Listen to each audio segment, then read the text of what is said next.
I think regular content is a winning marketing strategy right now, 2019, 2020. Every question that you get asked by these people, that's a video or that's a written piece of content. What platform is best depends on what your goals and objectives are. Everybody has Michael Jordan level talent. I quoted you with crediting you for that quote in my blog. And then, so my Michael Jordan level talent is writing about authentic, polarizing thoughts about life, spirituality, law of attraction, growth, inspiration, bringing out your own MJ level talent for my readers, either as a full-blown venture, part-time, or a hobby. And you heard what I said earlier. So what's a product or service I could sell? I'm at 25 posts. I'm posting 3 posts a day. I'm writing my heart out. I love this, and I want to make this my thing. I'm looking for a job on the side to like finance myself, to pay bills, whatever. But right now, this is really fun for me, and so it's really about what I get inspired from. So here's what I would do. I mean, it's new. When did you start this? 2 weeks ago? A week ago. Awesome. Great. Like, congrats on having 25 posts in a week. That's great momentum.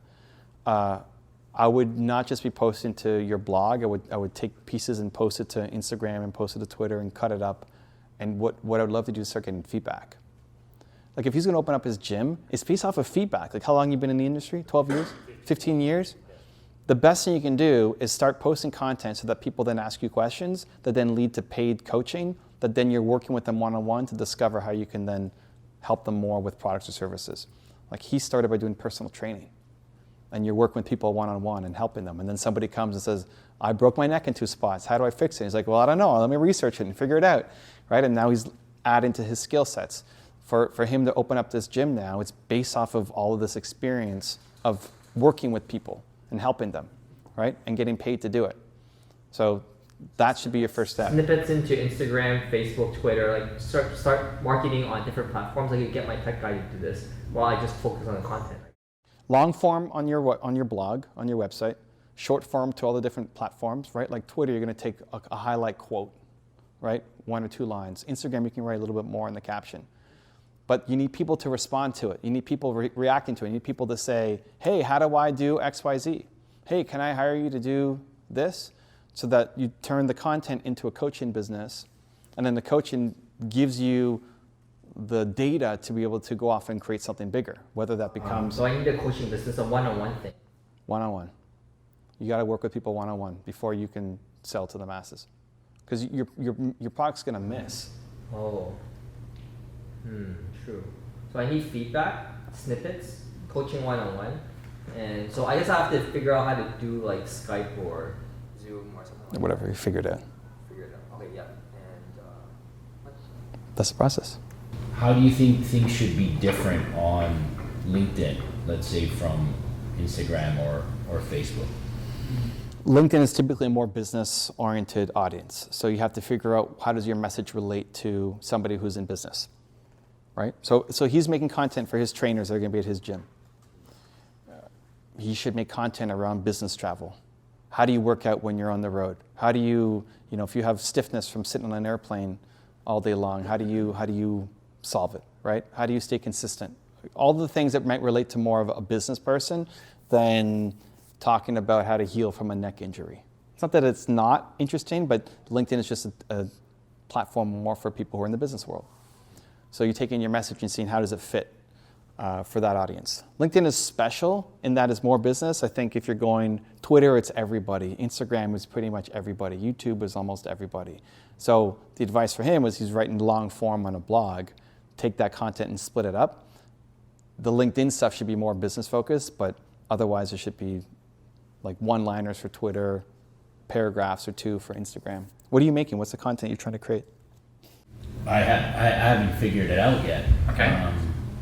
Because I know that, from seeing what Gary Vee talks about, I'm sure you believe in the same thing because you do it. Like it's rare that I see something where you're actually selling.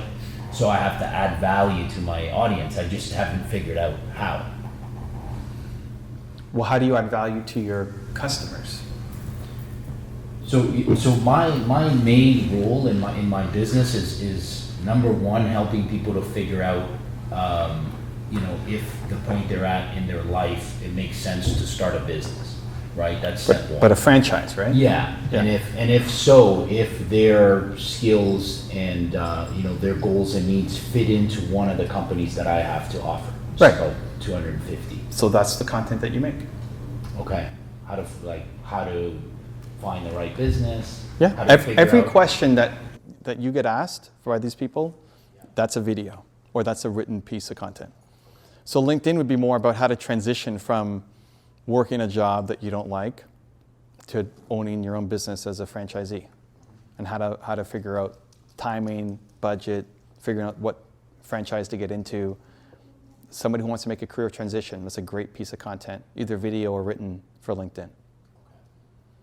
But all of those questions that you're answering face to face, that's why I told him coaching, right? Because you got to deal with people face to face and know what they're dealing with and struggling with, because often the best question isn't the first one. It's like 4 questions deep after working with them. You make the content around that. He's building his business because he's been a trainer for 15 years. He knows what people are struggling with, what they need help with. Okay. So every time you're dealing with somebody, think about the questions they ask you and then just write it down. That's content that you're going to make for your next episode. Okay. So basically solving their pain points. Mm-hmm. However, you're already helping them. You're already helping people face to face or on the phone or email, whatever. Great. Just assume you're talking to that person, but they're going to see it in a video or they're going to see it in a written post. What are you better at, writing or video? Video. Great. So you're going to make a video. You post it on YouTube, you post it on LinkedIn, and you're helping that person. And so they might ask you 5 different questions, but each of those becomes its own video. So just deal with how do you transition from a manager at some company that you've been at for 20 years to starting your own franchise. Make that a video. And then how do you pick the right franchise? Make that a video. And then how do you raise the funding for it? That's a video. I think regular content is a winning marketing strategy right now, 2019, 2020, right? Either written or video, maybe audio, depending on your skill set, right? So if he wants to write, great, write. But if you just write for your blog, it's going to be a lot harder for people to find it.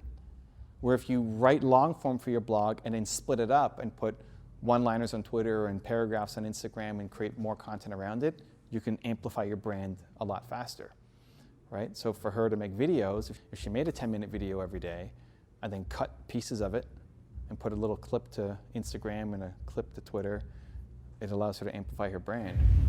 Different clips. Maybe, depending.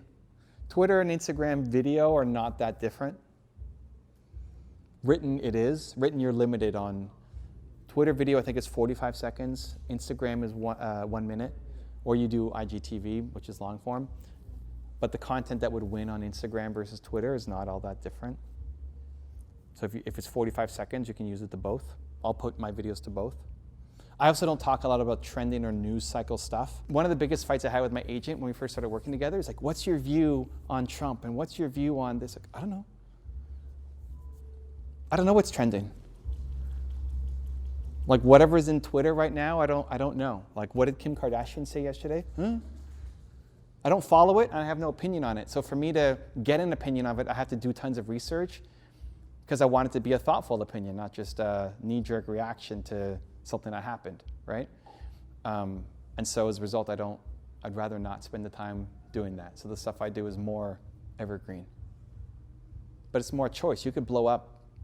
If you have something thoughtful to say about something happened in a news cycle today, then you can do it. What are the top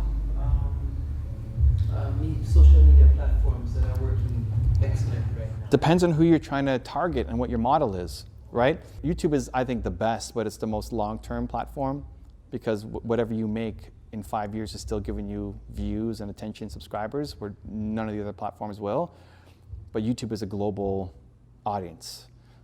Everybody watches YouTube, not just specific niches. If you like to write, like he does, it's hard to turn that into a YouTube video. Nobody's going to want to watch a video where like I'm reading just text, right? So it doesn't translate as well. So, what's that? So when I read my post and I made it really exciting, I was just like, this is my post. I know you guys don't like reading. Boom. It's still, YouTube is a video platform. Just having an audio. I say it. Like they show me Oh. expression and passion. Play with it. You're like a Try it. not really. Try it. See how much fun you have with it. If it becomes a chore, then I would stop. So like Facebook sucks for organic.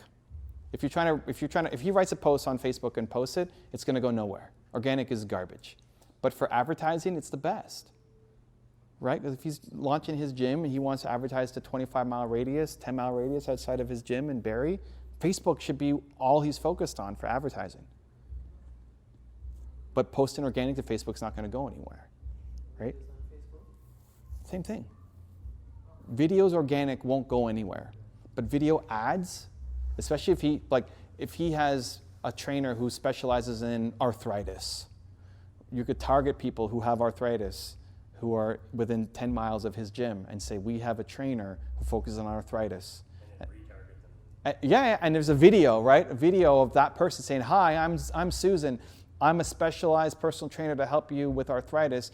I'm 5 miles away from where you are at this new center that just opened up, right? That converts insanely well. But him posting that video natively on Facebook, organic's not going to go anywhere, right? So what platform is best depends on what your goals and objectives are. If you have a podcast or interview show and want me to be a guest on it, I have two options for you. There's a link right there next to me. Go click it, and I look forward to being a guest on your show.